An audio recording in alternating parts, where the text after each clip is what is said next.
Liam pressed his face against the observation window, watching ships drift past like mechanical fish in an ocean of stars. Station Meridian 7 hummed beneath his feet, a constant vibration that reminded him they were floating in space, far from Earth. His mother said they would be here for 3 weeks while she studied alien plants. 3 weeks felt like forever to a 10-year-old boy. Stay close. Badger's translation collar crackled. The honey badger sat beside him, black and white fur slightly raised. Badger never liked crowds. The main corridor stretched ahead, filled with aliens of every shape and size. Some walked on 2 legs, others on 4 or 6. Some floated. One creature looked like a pile of moving crystals. Liam had stopped being surprised after the first day. His mother always said the galaxy was diverse, but seeing it was different from reading about it. A group of krill merchants blocked the path ahead. They were tall, maybe 7 feet, with scales that shimmered green and gold under the station lights. Their eyes were cold like a snake's eyes. Liam had learned to recognize them quickly. The krill controlled most of the station's trade, and they didn't like humans much. "Move, soft skin," one of them hissed as Liam approached. The krill didn't step aside. His companions laughed, a sound like rocks grinding together. Liam felt Badger tense beside him. The honey badger's claws clicked against the metal floor. Liam put his hand on Badger's head, fingers sinking into the coarse fur. "It's okay," he whispered. He walked around the krill, keeping his eyes down. His mother taught him that. Don't make trouble. Humans were new to the Galactic Union, only 15 years since first contact. They were still proving themselves, still earning respect. Making enemies wouldn't help. The krill laughed again as Liam passed. One of them said something in their language, and the others joined in. Liam's cheeks burned, but he kept walking. Badger growled low in his throat, barely audible. But Liam felt it. They reached the market sector where his mother worked. Dr. Rebecca Carter stood at a research station, examining a plant with purple leaves that seemed to pulse with light. She looked up and smiled when she saw Liam. "How's my explorer doing?" she asked. "Good," Liam said. He didn't mention the krill. "She had enough to worry about. I'll be another few hours here. Why don't you and Badger explore the hydroponics level? Just stay in the public areas." She handed him a credit chip. "Get yourself something to eat." Liam nodded and headed toward the lifts with Badger at his heels. The honey badger looked relaxed now, away from the krill. People often stared at Badger. Most aliens didn't understand why humans brought animals into space. They used robots and drones for companionship. The idea of keeping living creatures as friends seemed strange to them, even primitive. But Badger wasn't just a pet. He was part of Earth's Enhanced Species program. Scientists had given him increased intelligence and small cybernetic implants that let him understand multiple languages. The translation collar turned his sounds into words. He couldn't speak like a human, but he could communicate basic ideas. More importantly, the program enhanced his natural abilities. Badger was stronger, faster, and tougher than a normal honey badger. And normal honey badgers were already known as one of Earth's most fearless animals. The hydroponics level was quieter. Plants from a dozen worlds grew under specialized lights. Liam found a bench near a garden of Earth vegetables and sat down. Badger jumped up beside him, sniffing the air. The smell of tomatoes and basil reminded Liam of home. "You miss Earth?" Liam asked. "Home good," Badger's collar translated. "But boy here." "So Badger here." Liam smiled and scratched behind Badger's ears. They had been together for 3 years since Liam was 7. His father had arranged it before he died, knowing that Rebecca's work would take them to dangerous places. A honey badger guardian seemed like an odd choice to most people, but Liam's father had done his research. Honey badgers bonded deeply with their chosen people. They were smart, brave, and absolutely loyal. Once a honey badger decided you were family, nothing in the universe would make them abandon you. A commotion drew Liam's attention. Across the hydroponics garden, 3 krill enforcers surrounded a small alien merchant. The merchant looked like a purple frog, barely 3 feet tall. One of the krill held him by the collar of his vest. "You owe Overseer Drath," the krill enforcer said. "Payment is due." "I paid last week," the merchant croaked. "I have receipts." "Then you owe for this week." The krill shook him. "And next week. And the week after." The other visitors in the hydroponics level looked away. Nobody wanted trouble with the krill. Station security rarely interfered in their business. Meridian 7 was far from Union headquarters, and the krill had power here. Badger stood on the bench, every muscle tight. A low growl built in his chest. Liam grabbed his collar. "No," Liam whispered. "We can't." The krill struck the merchant, sending him sprawling into a planter. Soil scattered across the floor. The merchant curled into a ball, protecting his head with his arms. "Remember," the lead krill said. "Next time we won't be so gentle." They walked away, laughing among themselves. The merchant slowly uncurled, checking for injuries. His eye was already swelling. No one helped him up. Everyone pretended they hadn't seen anything except Liam. He stood and walked over, offering his hand. The merchant looked up at him with surprise. "Are you okay?" Liam asked. The merchant took his hand, his skin cool and slightly damp. "You shouldn't have done that. The krill don't forget kindness to their victims. I just helped you up. That's more than anyone else did." The merchant brushed soil from his vest. "You're human, aren't you? I thought your kind was smarter than this." "What do you mean?" "I mean, stay away from the krill. Especially stay away from Sector 9, that's their territory and they don't like trespassers. A human child wouldn't last 5 minutes in there." The merchant looked at Badger with curiosity. "What is that creature?" "This is Badger. He's my friend. Strange friend, but I suppose humans are strange people." The merchant nodded to them both. "Thank you for your help. But please listen to my warning. Stay away from Sector 9. The merchant hurried away, disappearing into the crowd. Badger watched him go, then looked up at Liam. "Krill bad," the translation caller said simply. "Yeah," Liam agreed. "They are." He didn't know it yet, but within 24 hours he would learn exactly how bad the krill could be.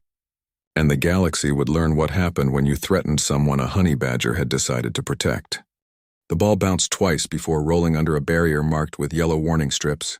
Liam watched it disappear into the corridor beyond, his heart sinking. It was the last gift his father had given him before the accident. A simple rubber ball, blue with white stars made to look like Earth from space. His father said it would remind him that no matter how far they traveled, home was always with them. Now it was rolling into Sector 9. "Ball gone," Badger said, sitting beside him. The honey badger could sense Liam's distress. "I know where it went," Liam said quietly. He looked at the warning barrier. Beyond it, the corridor lights shifted to a reddish tint. That was krill territory. The merchant's warning from yesterday echoed in his mind. Stay away from Sector 9. But it was just a ball. He could run in, grab it, and run back out. The krill wouldn't even notice. They were probably busy with their business, whatever that was. It would take 30 seconds, maybe less. "Bad idea," Badger growled. The honey badger paced back and forth, agitated. His instincts were screaming danger. "I'll be quick," Liam said. He ducked under the barrier before he could change his mind. The corridor felt different immediately. Colder.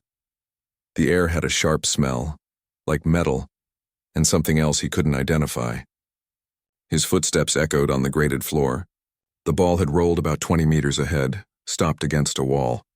Liam could see it clearly under the red lights. He walked quickly, trying to stay quiet. The walls here were covered in krill markings, symbols he couldn't read. Probably warnings or claims of territory. He reached the ball and scooped it up, relief flooding through him. See, nothing to worry about. He turned to leave. 3 krill blocked the corridor behind him. They had appeared silently like shadows taking form. These weren't merchants. They wore dark armor with clan symbols etched into the plates. Enforcers.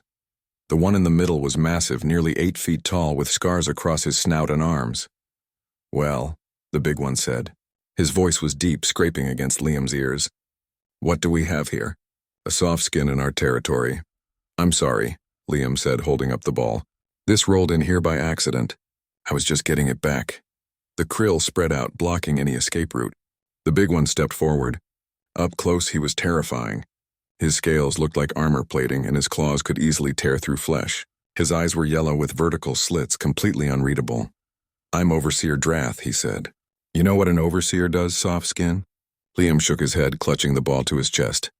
"I maintain order. I make sure everyone knows their place." Drath leaned down, bringing his face level with Liam's. His breath smelled like sulfur. "And your place is not here." "I'm leaving," Liam said. He tried to step around them, but one of the other krill grabbed his shoulder, shoving him back. "Did I say you could leave?" Drath straightened up. "You trespassed. There are consequences for that." "He's just a child," a voice said from behind Liam. Relief surged through him. Someone was standing up for him. But when he turned, he saw Badger had followed him into Sector 9. The honey badger stood in the corridor, looking impossibly small compared to the krill. Drath and his enforcers stared at Badger for a moment, then burst into laughter. The sound was cruel, mocking. "The pet keepers bring their animals everywhere," Drath said. "What is that thing? Some kind of earth rodent?" "Badger, not rodent," the translation caller said flatly. This only made the krill laugh harder. Drath crouched down, studying Badger with amused contempt. "It speaks. Oh, this is wonderful. The soft skins think their little pets can protect them." "Please," Liam said. "We'll leave. We won't come back. Too late for that." Drath stood and faced Liam again. "You need to learn respect. Let me teach you what happens when lesser species forget their place." The overseer's hand moved faster than Liam expected. The strike caught him across the face, a casual backhand that lifted Liam off his feet and slammed him against the wall. Pain exploded through his skull. The ball fell from his hands, bouncing away. The world tilted and blurred. He tasted blood in his mouth. Liam slid down the wall, unable to stand. His cheek felt like it was on fire. Through watering eyes, he saw Drath approaching again, raising his hand for another blow. Then Badger moved between them. The honey badger had been sitting quietly, watching. But the moment Drath struck Liam, something changed. Badger's fur stood completely on end, making him look twice his normal size. His claws extended, scraping against the metal floor, and his eyes, usually dark and curious, became flat and hard. The translation collar activated. 2 words spoken in a tone that made even the krill pause. "My turn." Drath stared down at the small animal. Then he laughed again, though this time it sounded forced. "Your turn? Your turn to what, rodent? Roll over, play dead?" Badger didn't respond. He just stood there, absolutely still, positioned between Liam and the krill. His muscles were coiled tight, ready to explode into motion. "Stupid animal," Drath muttered. He raised his foot to kick Badger aside. Liam tried to shout a warning, but his mouth wouldn't work properly. His vision was still swimming from the blow. He saw Drath's leg move forward, saw Badger's body tense. And then, somewhere in his foggy mind, he remembered something his father had told him. They had been at the enhancement center the day Badger was assigned to them. Liam asked why they chose honey badgers for the program. There were bigger animals, stronger animals. His father had knelt down and looked him in the eye. "Size doesn't matter as much as you think, son. Honey badgers are special. They're one of the most fearless animals on Earth. They'll fight lions, fight buffalo, fight anything that threatens what they protect. And once you threaten what they protect, nothing in the universe can stop them. They don't know how to quit. They don't know how to surrender. They only know how to fight until the threat is gone or they are." Liam had nodded, not really understanding. Badger was so small and friendly. It was hard to imagine him fighting anything. Now in Sector 9, with blood running down his chin and his cheek swelling, Liam understood. Drath's kick never landed. Badger launched himself forward with explosive speed, jaws open, claws extended. The honey badger's enhanced body moved like a weapon forged specifically for this moment.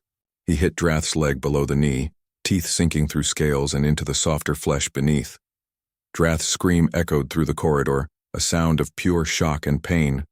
The mighty overseer staggered backward, trying to shake Badger off. But honey badgers had jaws that locked like a vice.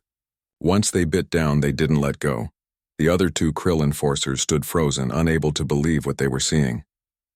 A creature barely 30 pounds was attacking their leader, and their leader was losing. Badger released Drath's leg and darted away before the overseer could grab him. Blood ran down Drath's scales. He roared in fury and pain, drawing a weapon from his belt, a plasma pistol glowing with deadly energy. "I'll kill that thing," Drath shouted, aiming at Badger. The other enforcers finally moved, drawing their own weapons. 3 armed krill against 1 small earth animal. It should have been over in seconds. But honey badgers had been surviving against impossible odds for millions of years. It was in their blood, in their bones, in every fiber of their being. And this particular honey badger had enhancements that made him faster, stronger, and smarter than any natural animal.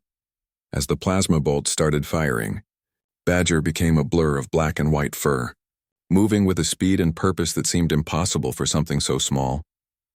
Liam watched through dimming vision as his friend went to war. The first plasma bolt scorched the wall where Badger had been standing a fraction of a second earlier. The honey badger moved like liquid shadow, impossibly fast for something with such short legs.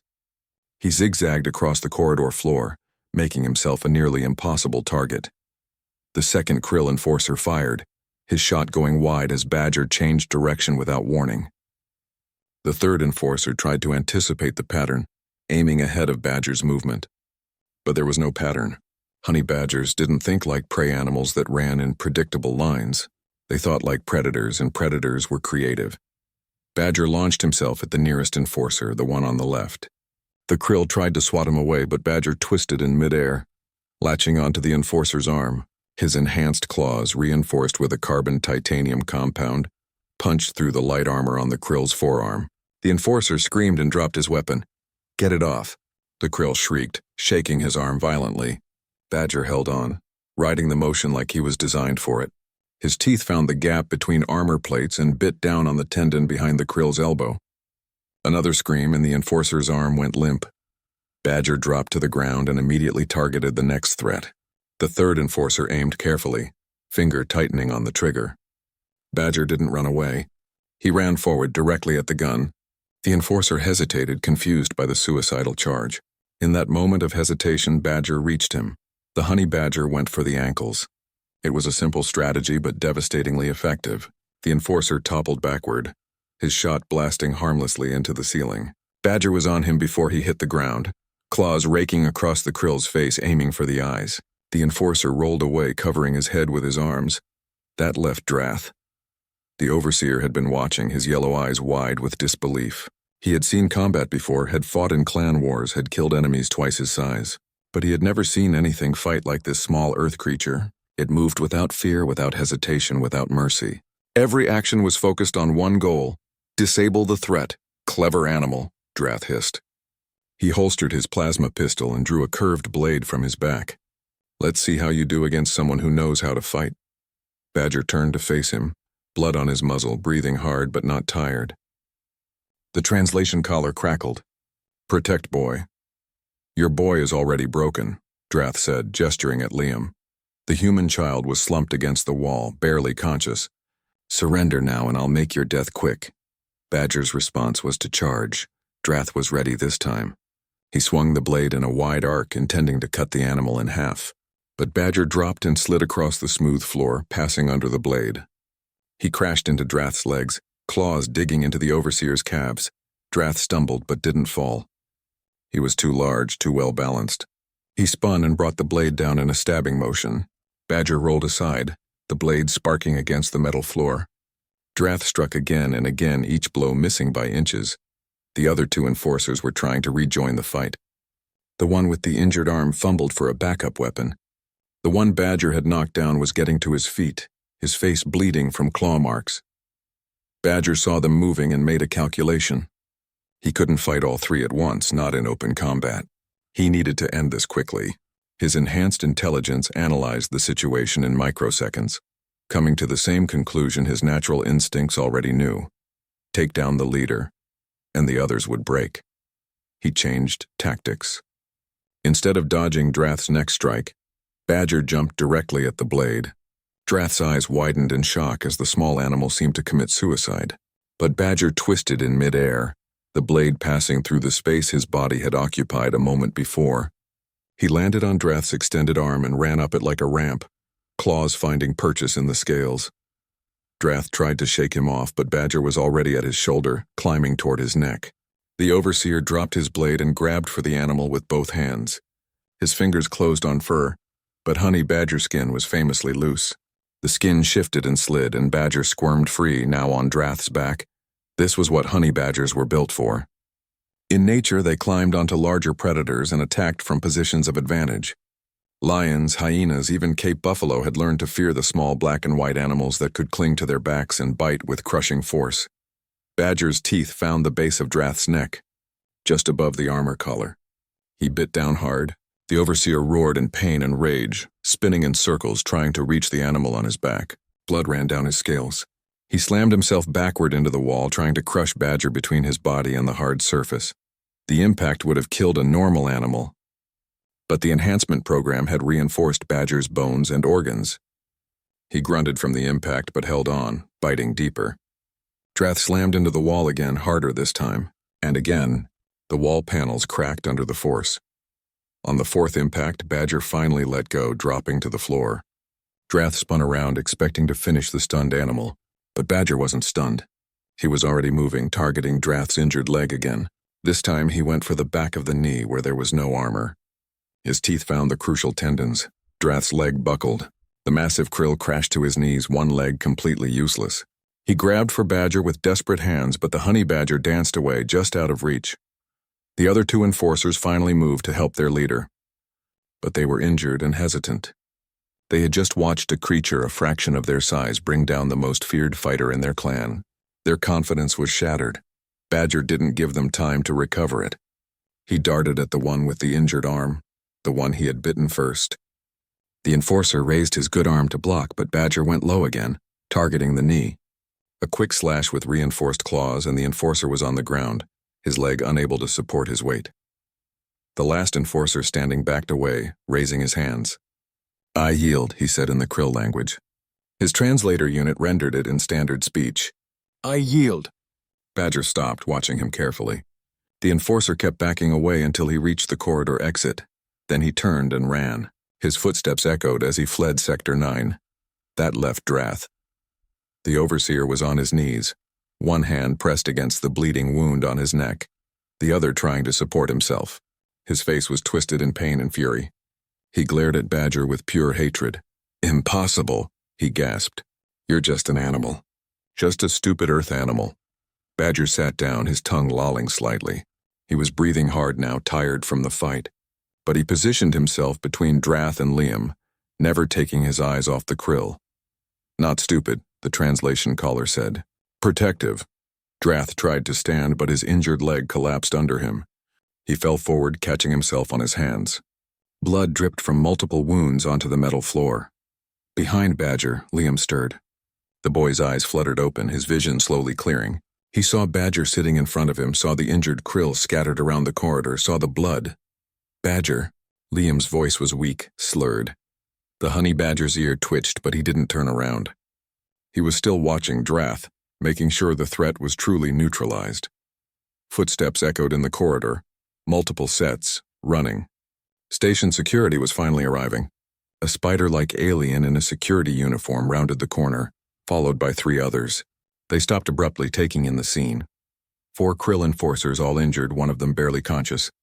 A small earth animal sitting calmly in the middle of it all.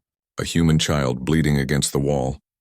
The lead security officer, whose name tag read Officer Tess, stared at Badger. Her multiple eyes blinked in sequence, a sign of extreme confusion. "What happened here?" she asked. Liam tried to answer, but his mouth wasn't working right. His cheek was swollen, his lip split. Badger's translation collar activated instead. The honey badger looked directly at Officer Tess. "Krill hit boy." "Badger, stop, Krill. Boy safe now." Officer Tess looked from Badger to the injured krill, then back to Badger. In all her years of security work, she had never seen anything like this. "What are you?" she whispered. Liam managed to speak, his words slightly garbled but understandable. "He's my friend." The medical bay smelled like antiseptic and ozone. Liam sat on an examination table while a Vrillon doctor, who looked like a walking mantis, scanned his injuries with a device that hummed softly. His mother stood beside him, her hand gripping his shoulder so tightly it almost hurt. She hadn't let go since security brought him to the medical bay. "The bone is not broken," the doctor said, her mandibles clicking as she spoke. "But the soft tissue damage is significant. He will have bruising for several days, and the cut inside his mouth will take time to heal. I recommend rest and pain medication." "Thank you, doctor," Rebecca said. Her voice was tight, controlled. Liam knew that tone. She was holding back anger, fear, and a dozen other emotions. Later, when they were alone, she would probably cry. But right now she was being strong for him. Badger sat on the floor beside the examination table, refusing to move. The medical staff had tried to take him to a different area for examination, but he had growled and planted himself next to Liam. Eventually, they gave up and scanned him where he sat. The results showed minor bruising but no serious injuries. Honey badgers had thick skin and dense muscle tissue. The enhancement program had made that even more pronounced. Officer Tess entered the medical bay, accompanied by 2 other security personnel. "I need to ask some questions," she said. Rebecca straightened. "My son was attacked. What questions could you possibly have?" "I understand your anger, Dr. Carter. But there are serious concerns about what happened. 4 krill enforcers are in critical care. One of them may lose the use of his arm permanently. Another will need extensive surgery on his leg, all from a single animal. They hit my son first, Rebecca said coldly. Or did your investigation skip that part? Officer Tess's multiple eyes blinked in a pattern that suggested discomfort. The krill claim your son trespassed in Sector 9. They say they were defending their territory. From a 10-year-old child? Rebecca's voice rose slightly. He was retrieving a ball, a toy, and they attacked him for it. We have security footage, Officer Tess said. She pulled out a data pad and activated it. The screen showed Liam entering Sector 9, picking up his ball, and then the confrontation with Drath and the other enforcers. The angle wasn't perfect, but it clearly showed Drath striking Liam first. It showed the boy falling, bleeding, and then it showed Badger moving between them. What followed was difficult to watch. The fight was brutal, efficient, and completely one-sided once Badger committed. The security footage captured every moment of the honey badger's assault on the krill enforcers. This is concerning, Officer Tess said quietly. Your animal is classified as a companion, not a weapon. But what I see here looks very much like a weapon. He was protecting Liam, Rebecca said. Any parent would do the same. I'm not questioning his motives. I'm questioning his classification. The Enhanced Species Program registered him as a low-threat companion animal. But these injuries suggest otherwise. Liam found his voice, though speaking hurt his swollen cheek. Badger didn't want to fight. He only did it because they were going to hurt me more. Officer Tess looked at him with something like sympathy. I believe you, but my beliefs don't matter. The krill are filing formal complaints with the Galactic Union Council. They want your companion classified as a dangerous weapon and confiscated. No. Liam tried to stand, but pain shot through his head and he sat back down. Badger immediately stood on his hind legs, front paws on Liam's knee, checking on him. Boy, okay? The translation caller asked. I'm fine, Badger. Officer Tess watched this interaction carefully. I can see the bond between you, but the law is complicated. When an animal causes this level of damage, there are protocols. The council will review the case. When? Rebecca asked.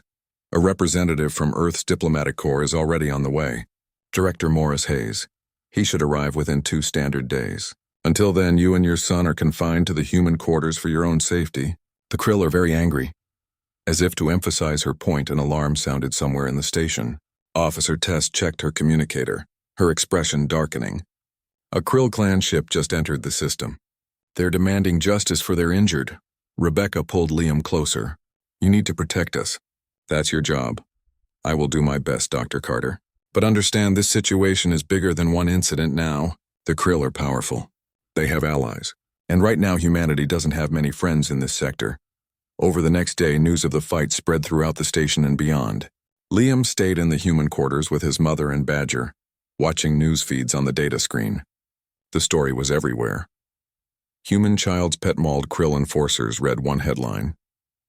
Earth animal proves more dangerous than expected, said another. Is humanity weaponizing animals? Asked a third. The feed showed images of Badger, zoomed in and analyzed. Experts from various species debated what they were seeing. Most of them had never heard of honey badgers before. Earth's wildlife wasn't common knowledge in the galaxy. One expert, a Thoran scientist with blue skin and 4 arms, appeared on multiple feeds.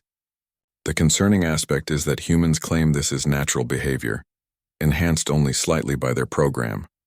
If this is true, what other dangerous species do they have on their planet, and why are they bringing them into space?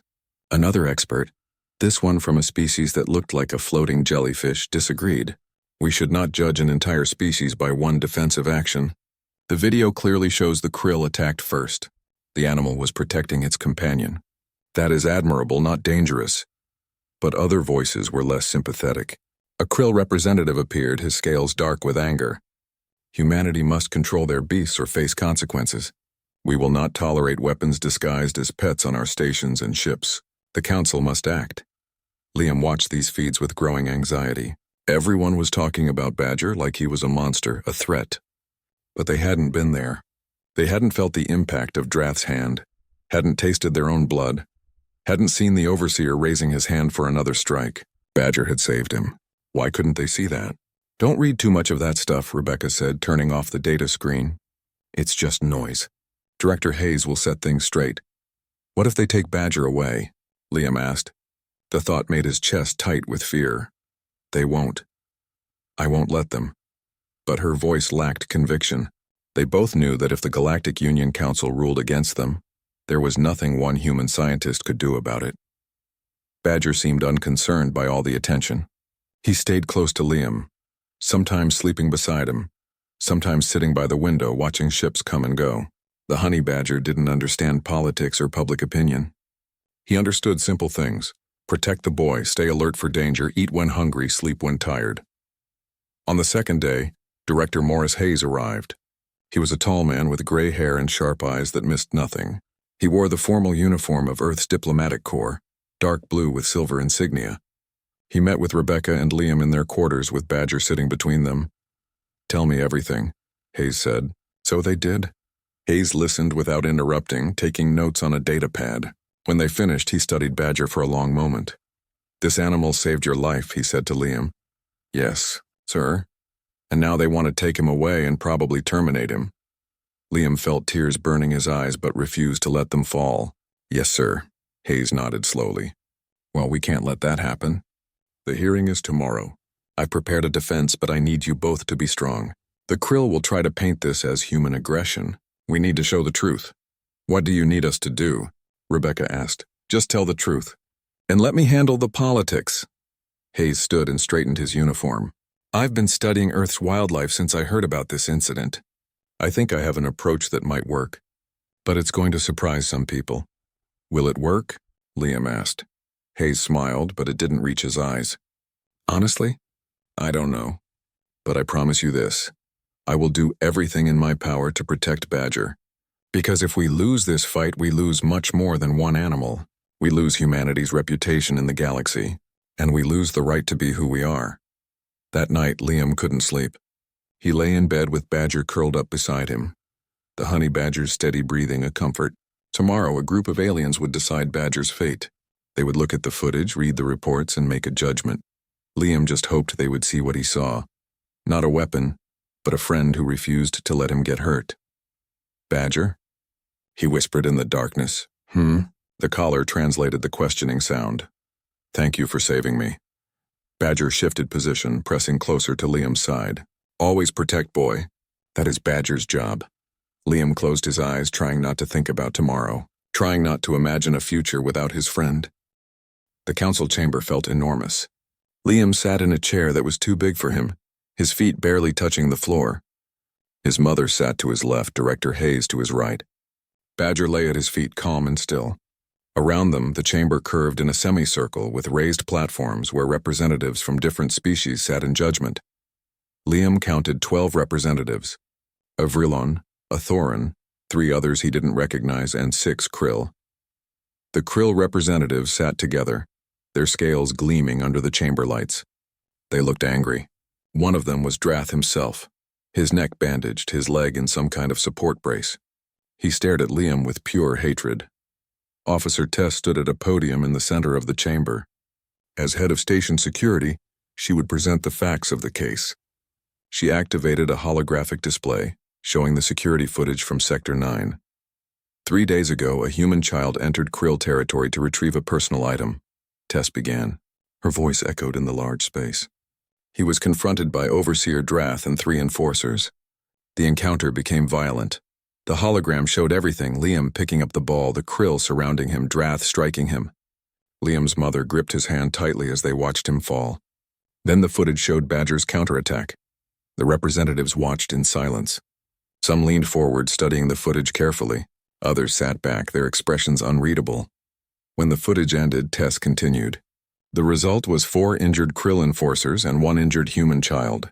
The question before this council is whether the human's companion animal acted in legitimate defense, or whether this was an unprovoked attack by a dangerous weapon.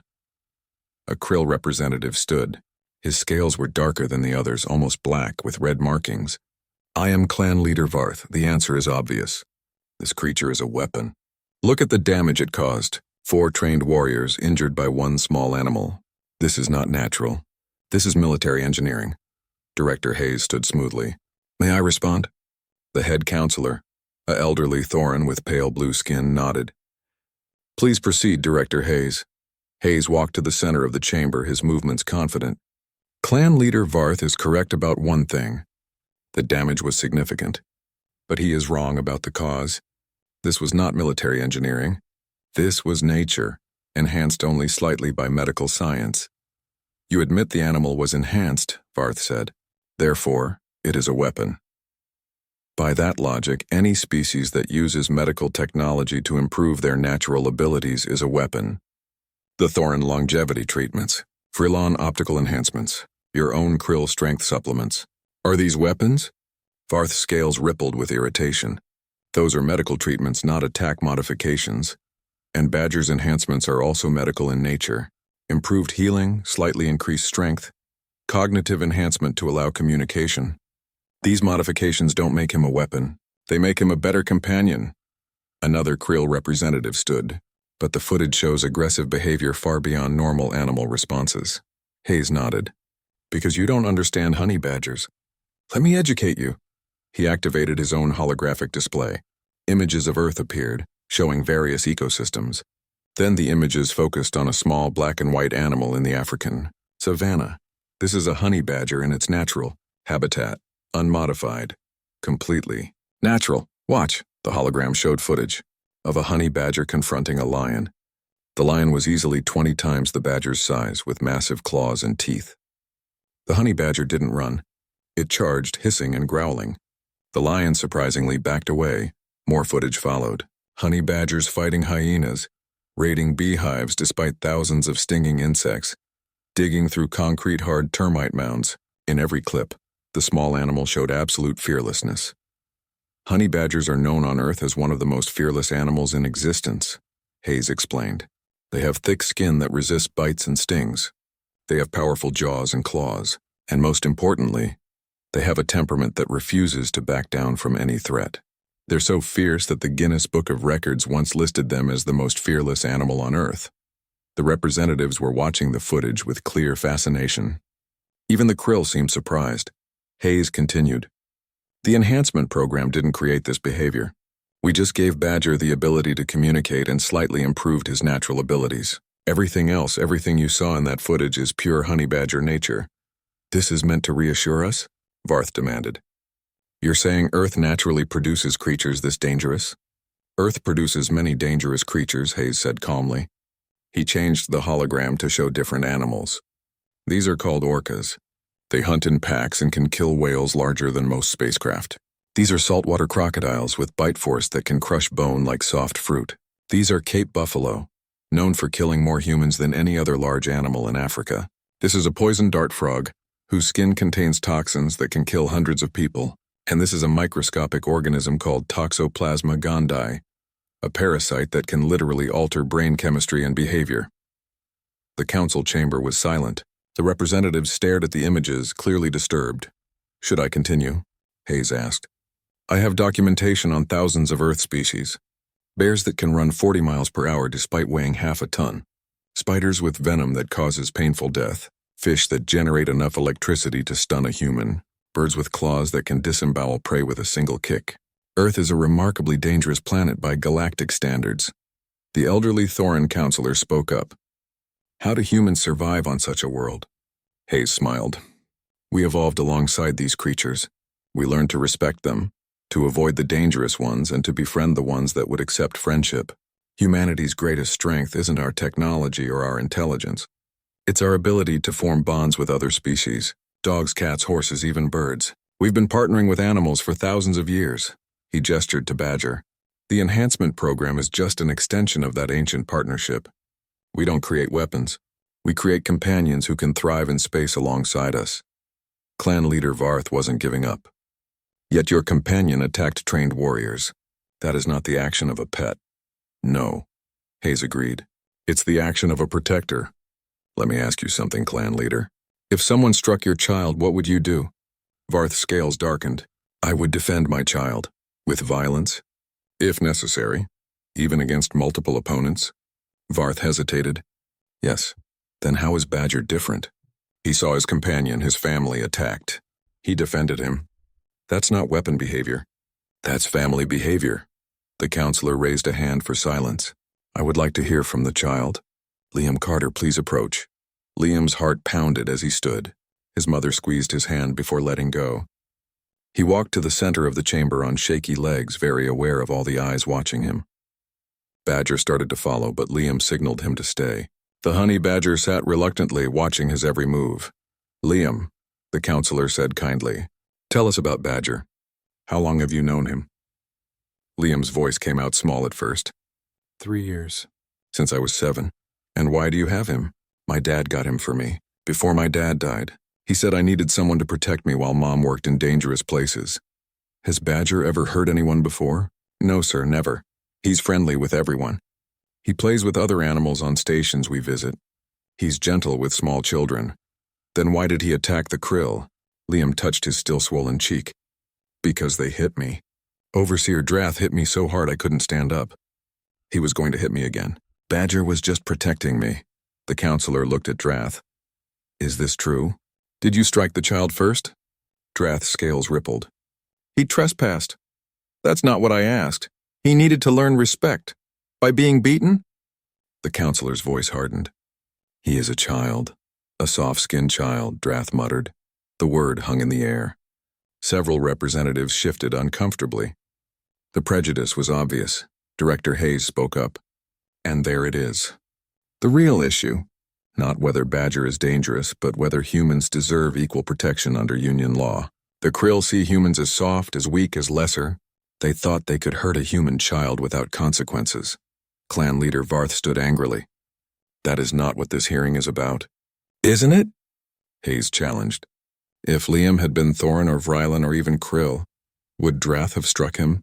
Or is it only human children who can be beaten for the crime of retrieving a ball? The council erupted into arguments. Representatives were talking over each other, some agreeing with Hayes, others defending the krill. The counselor called for order, but it took several minutes for the chamber to quiet down. Finally, the counselor spoke. We will take a recess to discuss this matter. Liam, you may return to your seat. Liam walked back to his mother, his legs feeling weak. She pulled him into a hug. Badger immediately jumped onto his lap, licking his face. You did great, Hayes whispered. But Liam could see the krill representatives arguing among themselves. Drath was gesturing angrily, his bandaged neck visible. This wasn't over. The council deliberated for 2 hours. When they finally returned, the counselor's expression was grave. This council has reached a decision, he said. Based on the evidence presented, we find that Badger acted in legitimate defense of his companion. The Enhanced Species Program is not in violation of Union weapons restrictions. Relief flooded through Liam. His mother let out a breath she'd been holding. Hayes nodded with satisfaction, but the counselor wasn't finished. However, we require new protocols for enhanced animals. They must be registered and monitored, and there will be consequences for Overseer Drath's actions. Drath stood. What consequences? You struck a child under Union protection. You escalated a minor trespass into violence. You are hereby removed from your position and banned from enforcement duties. Drath's roar of fury echoed through the chamber. The other krill representatives tried to calm him, but he shook them off. This is not over, Drath snarled, looking directly at Liam. The clans will not forget this insult. As if emphasizing his words, alarms began blaring throughout the station. The alarm's wail cut through the council chamber like a knife. Officer Tess checked her communicator, her multiple eyes widening in alarm. We have 15 krill warships surrounding the station, she announced. They're demanding we hand over Liam Carter and his animal or they'll open fire. Panic rippled through the chamber. Representatives stood, talking urgently into their own communicators. The elderly Thorin counselor raised his hands for calm, but no one was listening. How long until they attack? Director Hayes asked, his voice cutting through the noise. They've given us 1 hour, Tess replied, but our defenses can't hold against that many ships. We're a trading station, not a military base. Clan leader Varth stood, his dark scales gleaming. My people are within their rights. The council's decision is an insult to krill honor. Hand over the human and his beast and there will be no bloodshed. Absolutely not, Hayes said firmly. We don't surrender children to satisfy someone's wounded pride. Then everyone on this station will die for your stubbornness, Varth shot back. Liam felt his mother's arms tighten around him. Badger growled low in his throat, sensing the tension. This was his fault. He had just wanted his ball back. Now thousands of people were in danger because of him. "I'll go," Liam said quietly. "If it stops them from hurting everyone else, I'll go." "No." Rebecca's voice was sharp. "I won't let you sacrifice yourself." Hayes knelt down in front of Liam. "Neither will I, and neither will Earth. We have a ship incoming." "The ESS Defiance." "They'll be here in 40 minutes. One ship against 15? Varth laughed. "Your human arrogance knows no bounds." "We'll see," Hayes said. He stood and addressed the council. "I request permission to make a broadcast to the Krill fleet." The counselor hesitated, then nodded. "Granted. But make it quick. We're running out of time." Hayes walked to the communication podium. Officer Tess patched him through to the Krill ships and to every screen on the station. Hayes's face appeared on displays throughout Meridian 7. "I am Director Morris Hayes of Earth's Diplomatic Corps," he began. "I'm speaking to the Krill fleet and to everyone watching. You want to know if humans are dangerous? If our animals are weapons? Let me show you something." He activated a data stream, sending information to every ship and every screen. Holographic displays flickered to life, showing detailed biological scans and documentation. "These are the specifications for various Earth species," Hayes explained. "Not enhanced. Not modified. Just natural evolution. I showed you honey badgers earlier. Now let me show you the rest." The display showed a great white shark, its massive jaws opening to reveal rows of teeth. This creature can smell blood in the water from miles away. It has electrical sensors that can detect heartbeats. It can bite with a force of 4,000 pounds per square inch. The image changed to a grizzly bear. This animal can run 30 miles per hour and has claws 5 inches long. It can decapitate prey with a single swipe. More images followed in rapid succession. A box jellyfish with venom that could kill a human in minutes. A hippopotamus that killed more people in Africa than any other large animal. A mosquito carrying malaria. A blue-ringed octopus with neurotoxin. A cassowary with claws that could disembowel. And these are just the large visible threats, Hayes continued. Earth has bacteria that eat flesh. Viruses that can wipe out entire populations. Fungi that take over their hosts' brains. We have plants that can poison you with a touch. Insects that burrow under your skin. Parasites that live in your blood. The representatives in the council chamber were staring at the displays in horror. Even the Krill seemed disturbed. Earth is classified as a Class 7 death world by Galactic Union standards, Hayes said. Do you know what that means? It means our planet is so hostile, so filled with competing predators and dangers that most species wouldn't survive there for a week without environmental suits. He paused, letting that sink in. Humans evolved in this environment. We didn't just survive. We thrived. We climbed to the top of the food chain not through size or strength, but through intelligence, cooperation, and adaptability. And most importantly, through our ability to form alliances with other species. The display changed again, showing humans with dogs, hunting together, humans with horses traveling vast distances, humans with cats protecting grain stores from rodents, humans with crows, solving complex problems together. While other species built technology to replace nature, we brought nature with us, Hayes said. Our ships carry plants for oxygen and food. Our stations have gardens and animals. We don't see this as primitive. We see it as strength. Because we understand something fundamental.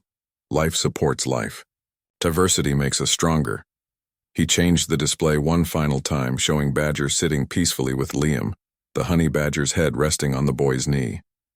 This is what you call a weapon? This is a child and his protector, a bond that goes back millions of years on our planet. Yes, Badger is dangerous when his family is threatened, but so is every parent in this galaxy.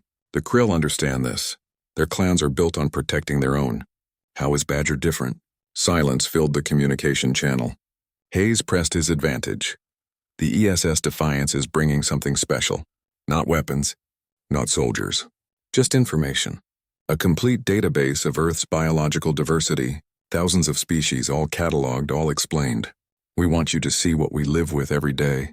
And then ask yourself, if humans can thrive on a planet with great white sharks and grizzly bears and honey badgers, what makes you think we're weak? The display showed the ESS Defiance approaching the station. It was a research vessel, not a warship. Its hull was painted with images of Earth's wildlife, a declaration of pride in humanity's dangerous home. We're not hiding our nature anymore, Hayes said. Earth is a death world. Its animals are dangerous, and humans are the species that learn to live alongside them, to befriend them, to protect them. If that makes us terrifying, then so be it. But understand this, we don't start fights. We finish them. He looked directly into the camera. Clan leader Varth, you have a choice. You can attack this station and kill thousands of innocent people over a matter of pride, or you can recognize that your enforcer was wrong, that he struck a child under Union protection, and that the consequences he faced were just. Choose wisely. The communication channel went silent. Everyone waited, watching the krill ships on their scanners. The minutes ticked by slowly. 30 seconds. 1 minute. 2 minutes. Finally, a response came through. But it wasn't from Varth. It was from a different krill, one whose scales bore the markings of high rank. I am Grand Clan Leader Sethis. I speak for the Krill High Council, not just one clan. The alien's voice was deep, commanding. Director Hayes, your demonstration is noted. We were not aware that Earth was classified as a Class 7 death world. This changes the context of the situation. Liam held his breath. Badger's ears perked up listening to the voice. Sethis continued. The Krill respect strength. We respect those who survive against impossible odds, and we respect those who protect their own. Your speech about humans befriending dangerous creatures is persuasive, but there is one thing you said that resonates most deeply. What's that? Hayes asked. You said you don't start fights. You finish them. That is the Krill way as well. Overseer Drath started this fight by striking an unarmed child. The honey badger finished it. In this we see honor, not insult. Varth stood in the council chamber, his scales rippling with anger. Grand Leader, this is not... Silence, Varth. Your clan's honor was damaged by Drath's dishonorable action, not by the council's judgment. The human child was retrieving a personal item. That is not trespassing. That is innocence. To strike innocence is weakness, not strength. The other Krill representatives were nodding. Even they seemed to agree with the Grand Leader's assessment. Sethis's voice continued over the speakers. The fleet will withdraw, but Director Hayes, know that the Krill will be watching humanity closely. You come from a death world. You bring dangerous animals into space. You claim to not start fights. We will hold you to that claim. If humans prove to be aggressive, we will respond with overwhelming force. But if you prove to be honorable, as this incident suggests, then perhaps our peoples can find mutual respect. That's all we ask, Hayes said. Mutual respect. Then you have it, for now. Sethis out. The communication channel closed. On the scanners, the Krill ships began to pull back, forming a departure formation.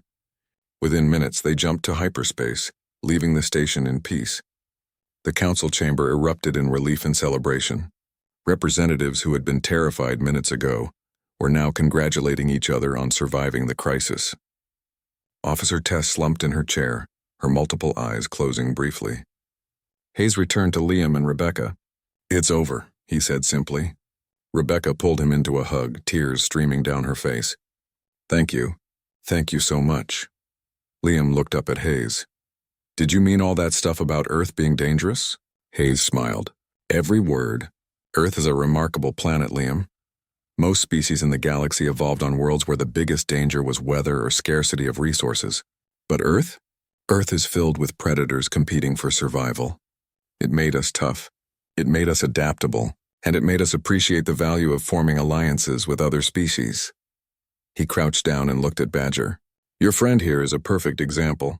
Honey badgers are small, but they're survivors, just like humans. We recognize ourselves in them, I think. That's why the enhancement program works so well. The counselor approached. Director Hayes, the council would like to formally thank you. Your handling of this crisis was masterful. I just told the truth, Hayes said. Though I'll admit I enjoyed seeing their faces when they realized what kind of planet we come from. Over the next few days, everything changed for humanity in the galaxy. The information Hayes had broadcast spread across Union space. Scientists studied the data on Earth's wildlife with fascination and horror. News reports discussed whether humans should be reclassified from a peaceful species to a potentially dangerous one. But something else happened too. Other species began to look at humans with new respect. The small, supposedly weak newcomers came from a death world and had brought their dangerous animals with them as friends. That took a special kind of courage or craziness, and either way it commanded attention. The Enhanced Species Program was officially recognized by the Galactic Union. New protocols required registration and monitoring, but the program was legal. More importantly, it became popular. Other humans started bringing their enhanced companions into space. Dogs, cats, ravens, even an octopus.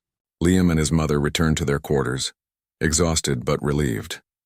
Badger immediately curled up on Liam's bed, finally relaxed. The honey badger had been tense for days, ready to protect his boy at any moment. Now, with the threat gone, he could rest. Liam sat beside him, running his fingers through the coarse fur. The bruise on his cheek was fading, turning from purple to yellow-green. It would be gone soon, but he knew he would always remember the day everything changed. "You know what's funny?" Rebecca said, sitting on the edge of the bed. "We came to this station to study alien plants. I was so worried about making a good impression, about showing that humans could contribute to the galactic community, and then my son and his honey badger ended up teaching the galaxy a lesson about Earth." "I didn't mean to," Liam said. "I know, but sometimes the best lessons are the unplanned ones." She kissed his forehead. "Your father would be so proud of you, and of Badger." Liam thought about his father, about the day he had brought Badger home. His father had knelt down and said, "This little guy will always protect you, no matter what. That's what honey badgers do." He had been right. Later that evening, Director Hayes stopped by to say goodbye. He was heading back to Earth to brief the diplomatic corps on the incident. "You're going to be famous, you know," he told Liam. "The boy and his honey badger who taught the galaxy about Earth. News crews are already asking for interviews."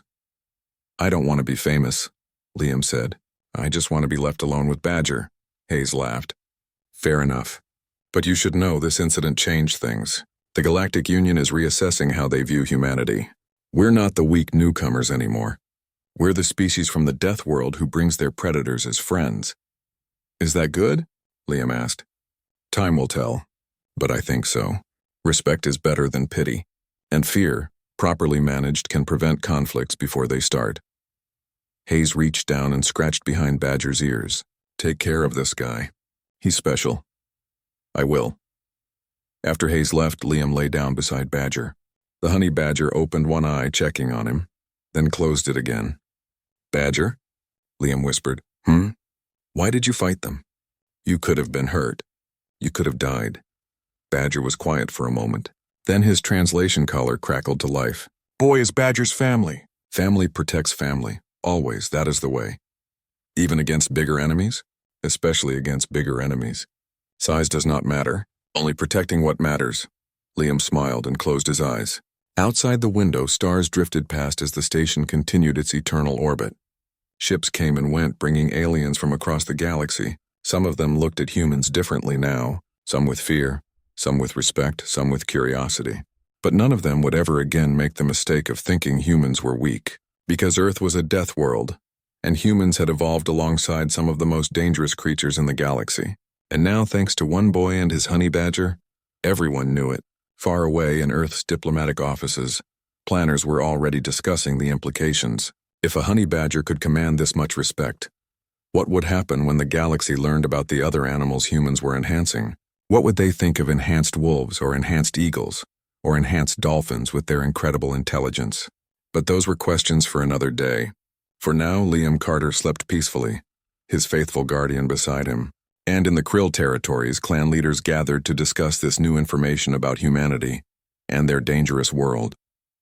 The balance of power in the galaxy had shifted, just slightly, not through weapons or war, but through the simple demonstration of nature's power and humanity's unique relationship with it.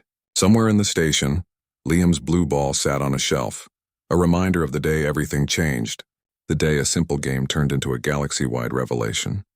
The day they struck the human child and his honey badger growled, "My turn."